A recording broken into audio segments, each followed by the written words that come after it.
श्री शिवाय नमस्तुभ्यम। हरतालिका का व्रत किस दिन रखा जाएगा, पूजा का मुहूर्त क्या रहेगा, इस दिन बनने जा रहे हैं कुछ विशेष शुभ संयोग, पूजा की विधि क्या है, किन बातों का विशेष ध्यान रखना चाहिए, पारण का समय क्या है और भी बहुत कुछ हम इस वीडियो में जानने वाले हैं। तो वीडियो में अंत तक ज़रूर बने रहिएगा। हरतालिका का अर्थ होता है, अगर इसे विभाजित किया जाए तो हरत प्लस आलिका। हरत का अर्थ होता है हरण करना और आलिका का अर्थ होता है सखी। इस संबंध में कथा के अनुसार पार्वती जी की सहेलियों ने उनका अपहरण करके उन्हें घने जंगल में ले गई ताकि उनके पिता उनकी मर्जी के विरुद्ध जाकर उनका विवाह श्री हरि विष्णु जी से न कर दें। हर साल यह व्रत भाद्रपद माह की शुक्ल पक्ष की तृतीया को रखा जाता है।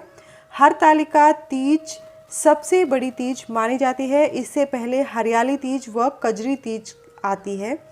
हरतालिका तीज में भगवान शिव व माता पार्वती जी की पूजा अर्चना की जाती है। इस व्रत को सुहागिन स्त्रियां अपने पति की लंबी उम्र के लिए रखती हैं। माना जाता है कि इस व्रत को करने से अखंड सौभाग्य की प्राप्ति होती है।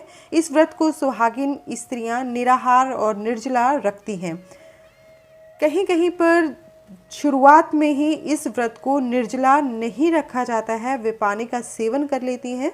उन्हें उसी तरह से ही ये व्रत को अपने ही नियम के अनुसार, जिस तरह से पहली बार व्रत को रखा गया था, उन्हीं नियमों के अनुसार व्रत को रखा जाना चाहिए। इस व्रत को कुंवारी कन्याएं अपने मन चाहे पति की प्राप्ति की इच्छा के लिए भी करती हैं। हरतालिका के दिन श्री गणेश जी, भगवान शिव और माता पार्वती जी की पूजा की जाती है। हरतालिका तीज के दिन चंद्रमा को अर्घ्य दिया जाता है, उन्हें रोली और अक्षत अर्पित किया जाता है, परंतु इस बार यह नहीं किया जाना चाहिए क्योंकि भाद्रपद माह की तृतीया तिथि जो है वह दोपहर 12:39 पर समाप्त हो जाएगी। उसके बाद चतुर्थी तिथि प्रारंभ हो जाएगी और रात्रि में जब चंद्रोदय होगा तो उस समय पर कलंक चौथ लगी होगी। भाद्रपद माह के चतुर्थी तिथि का जो चंद्रमा होता है उसे देखने की मनाही होती है। इसे कई जगह पर कलंक चौथ के नाम से भी जाना जाता है। हरतालिका का व्रत रखा जाएगा 18 सितंबर 2023 को सोमवार के दिन। आइए जानते हैं भाद्रपद माह के शुक्ल पक्ष की तृतीया तिथि कब प्रारंभ हो रही है, कब समाप्त हो रही है।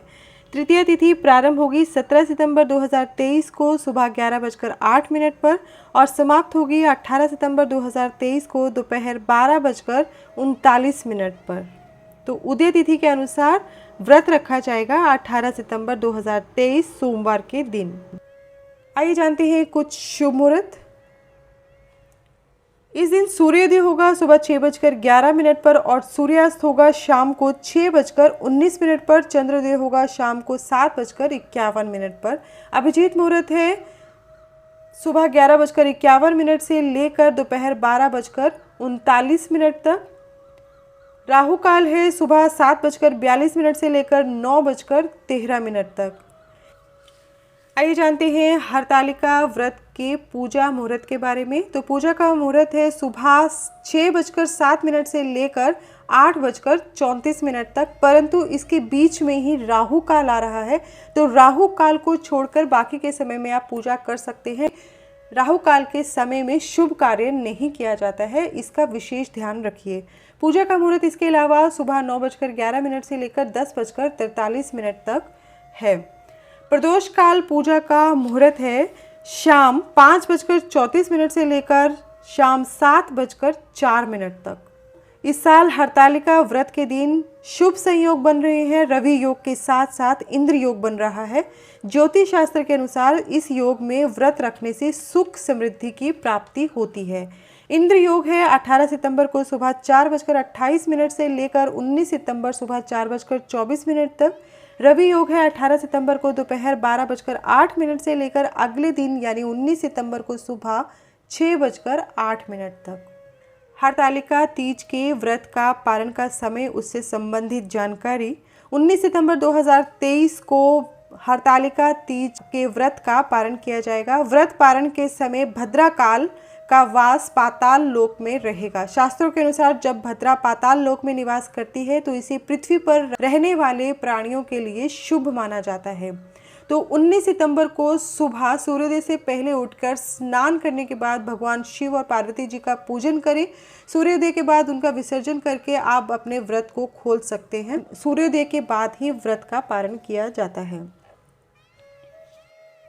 पूजा विधि की बात करें तो आप जिस तरह से पूजा करते हैं, जिस तरह से आप करते आए हैं, उस तरह से ही आप पूजा को करिए। इस तरह से आप मन और भाव से पूजा करेंगे, भगवान उसे ही स्वीकार करते हैं। परंतु छोटे से तौर पर अगर हम बताना चाहें तो हरतालिका तीज के दिन श्री गणेश, भगवान शिव और माता पार्वती जी की पूजा अर्चना की जाती है। सबसे पहले मिट्टी से तीनों की प्रतिमाएं बनाई जाती हैं। भगवान श्री गणेश को तिलक लगा के दुर्वा अर्पित की जाती है। इसके बाद शिव जी को फूल, बेलपत्र और शमी पत्र आदि के द्वारा भगवान शिव की पूजा की जाती है। उसके बाद माता पार्वती जी की पूजा के पश्चात उन्हें श्रृंगार का सामान अर्पित किया जाता है। तीनों को वस्त्र अर्पित करें, हरतालिका व्रत कथा पढ़ें या फिर सुने। उसके बाद गणेश जी की आरती करें, भगवान शिव, माता पार्वती की आरती उतारें और साथ में ही उन्हें भोग लगाएं।